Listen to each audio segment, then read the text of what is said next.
বাংলাদেশের বৈদেশিক বড় শ্রমবাজার বর্তমানে যুদ্ধে উত্তপ্ত মধ্যপ্রাচ্য।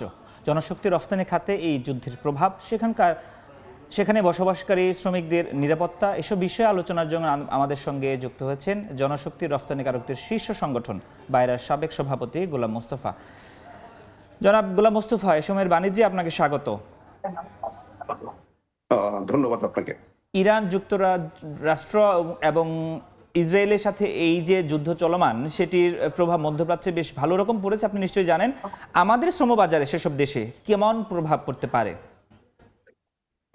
আমি এই ক্ষেত্রে একটা পুরনো ইতিহাস একটু স্মরণ করতে চাই। 1990 সালের অগাস্ট মাসে সাদ্দাম হোসেনের ইরাক কুয়েত আক্রমণ করে দখল করে নিল 48 ঘন্টার মধ্যে। পরে আমেরিকা তাদের মিত্র দেশগুলোকে নিয়ে ইরাক আক্রমণ করলো, বিধ্বস্ত করে দিল এবং একটা মানবিক সংকট তৈরি হয়েছিল। তখন আমাদের লক্ষ লক্ষ শ্রমিক বেকার হয়ে গিয়েছিল, অনেকে আহত নিহত হয়েছিল। আইওএম তাদেরকে বাংলাদেশে প্রত্যার্পণ করেছিল চার্টার ফ্লাইটের মাধ্যমে।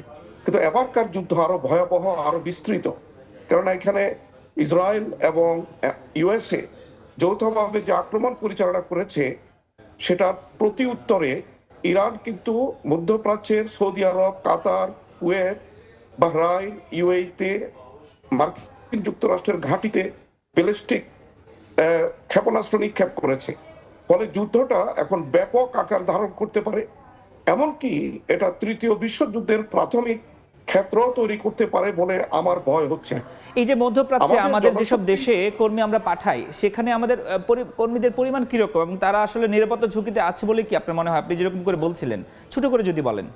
জি জি, অবশ্যই নিরাপত্তা ঝুঁকিতে রয়েছে। এটা বিভিন্ন ধরনের ঝুঁকি আছে। প্রথম হচ্ছে তারা আহত নিহত হইতে পারে আংশিক। সবচেয়ে বড় কথা হচ্ছে ব্যাপক ভাবে চাকরিচ্যুত হইতে পারে।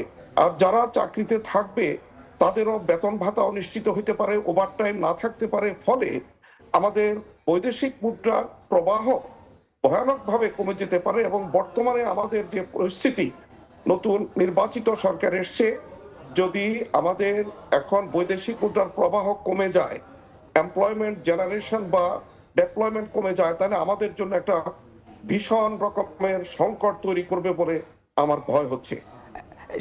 সেটির আশঙ্কা আপনারা করছেন। পাশাপাশি পরবর্তীতে আমাদের যে চলমান যে শ্রমিক পাঠানোর যে পরিসংখ্যান আমরা দেখি, সেটির ক্ষেত্রেও প্রভাব পড়তে পারে বলে আপনার মনে হয় কি? হ্যাঁ, অবশ্যই প্রভাব পড়বে। এছাড়া আমাদের যেমন ধরেন, এই মুহূর্তে আমি একজন কনসাস সিটিজেন হিসাবে এবং 4 দশক আমি এই পেশায় জড়িত রয়েছি। আমার পরামর্শ, মধ্যপ্রাচ্য এবং উপসাগরীয় দেশে আমাদের প্রত্যেকটা হাই কমিশনের এখন 24 ঘন্টা হটলাইন আপনার মানে ডেভেলপ করা প্রয়োজন, যাতে কর্মীদের সুবিধা অসুবিধা দেখভাল করতে পারে। সেটা আবার আরেকটা হটলাইন মিনিস্ট্রির সাথে হতে পারে। এদিকে জেনেভার আইওএম, যেটা ইন্টারন্যাশনাল অর্গানাইজেশন ফর মাইগ্রেশন, তাদের সাথে আমাদের ইমিডিয়েটলি যোগাযোগ করা দরকার। তাদের নেটওয়ার্ক রয়েছে, আমাদের কর্মীদের কল্যাণ প্রয়োজনে তাদেরকে সরিয়ে আনা, বিভিন্ন কাজে তারা সহযোগিতা করতে পারবে। আমি আরেকটা কথা বলে রাখি, যে আমাদের আপৎকালীন সময়ে আমাদের অল্টারনেটিভ চিন্তা ভাবনা করতে হবে। যেমন ধরেন, মালয়েশিয়া আমাদের আরেকটা মেজর লেবার মার্কেট, এবং সেটা যেহেতু দক্ষিণ পূর্ব এশিয়াতে অপেক্ষাকৃতভাবে সেটা আপনার বিপদমুক্ত। তাছাড়া এখন মধ্যপ্রাচ্যের যে বেতন সৌদি আরব, কাতারে, তার চাইতে প্রায় 3 গুণ বেশি বেতন মালয়েশিয়াতে। কিন্তু আনফর্চুনেটলি আপনার 2022-24 সালে প্রায় 500,000 কর্মী রপ্তানি করার ফলে আগে যেখানে মালয়েশিয়া থেকে 1 বিলিয়নের মতো আসতো, এখন 3 বিলিয়নেরও বেশি রিমিটেন্স আসছে। এই ধরনের সিচুয়েশনে আপনার পল্টন থানায় একটা মামলা হয়েছে। এই অভিযোগ করা হয়েছে মালয়েশিয়া জনশক্তি রপ্তানির স্থলে এটা মানব পাচার এবং মানে মুদ্রা পাচার হয়েছে। এটার জন্য এই মামলাটা সিআইডি তে রেফার করা হলো। সিআইডি এক্সটেন্সিভলি এটা ইনভেস্টিগেট করে ভুয়া প্রমাণিত হলো, কোনো কিছু প্রমাণিত হয়নি। জি, এই প্রাসঙ্গিকতা তো আছে। আমাকে একটু ইম্পর্টেন্ট এই কথাটা একটু বলতে দিন। জি, তো সিআইডি ফাইনাল রিপোর্ট কোর্টে দিয়েছে যে কোনো হিউম্যান ট্রাফিকিং, কোনো মানব পাচার হয়নি। একই সময় মালয়েশিয়া তাদের অ্যান্টি কারাপশন কমিশনের মাধ্যমে আরেকটা ইনভেস্টিগেশন পরিচালনা করে একই রেজাল্ট পেয়েছে।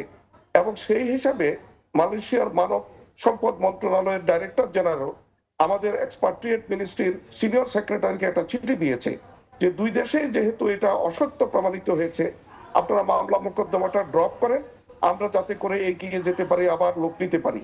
কিন্তু তা না করে আমাদের সরকার আবার সিনিয়র সেক্রেটারি 2 সপ্তাহের ভিতরে একটা উত্তর দিল যে আমরা প্রাথমিক তদন্তে দেখলাম যে এটা ভুয়া, এটা মিথ্যা, সুতরাং আপনাদের পরামর্শ অনুযায়ী আমরা এই মামলা মোকদ্দমাটা ক্লোজ করার পদক্ষেপ নিচ্ছি।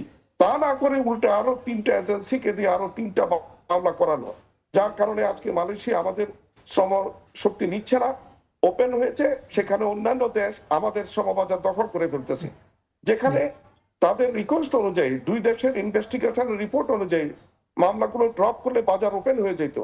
সুতরাং গত সরকার করে নাই, কিন্তু নির্বাচিত সরকার এই ব্যাপারে একটা পদক্ষেপ নেওয়া দরকার। তাছাড়া মালয়েশিয়ার মাননীয় প্রধানমন্ত্রী, আমাদের মাননীয় সদ্য নির্বাচিত প্রধানমন্ত্রীকে সপরিবারে মালয়েশিয়া আমন্ত্রণ জানিয়েছে সরকারি সফরের জন্য। আমার মনে হয় কূটনৈতিক প্রচেষ্টা এসব মামলা মোকদ্দমা ক্লিয়ার করা এবং এই প্রচেষ্টার ফলে মালয়েশিয়ার শ্রমবাজার যদি উন্মুক্ত হয়, জি এটলিস্ট একটা অল্টারনেটিভ, অর্থাৎ বিকল্প একটা বাজার তৈরি হবে, মধ্যপ্রাচ্যের উপর নির্ভরশীলতা আমাদের কমবে। অনেক ধন্যবাদ আমাদের সাথে যুক্ত হওয়ার জন্য। আপনাকে অনেক ধন্যবাদ। সরাসরি যুক্ত ছিলাম গোলাম মোস্তফার সাথে, যিনি বাইরার সাবেক সভাপতি। আলোচনা করছিলাম মধ্যপ্রাচ্যের শ্রমবাজার নিয়ে।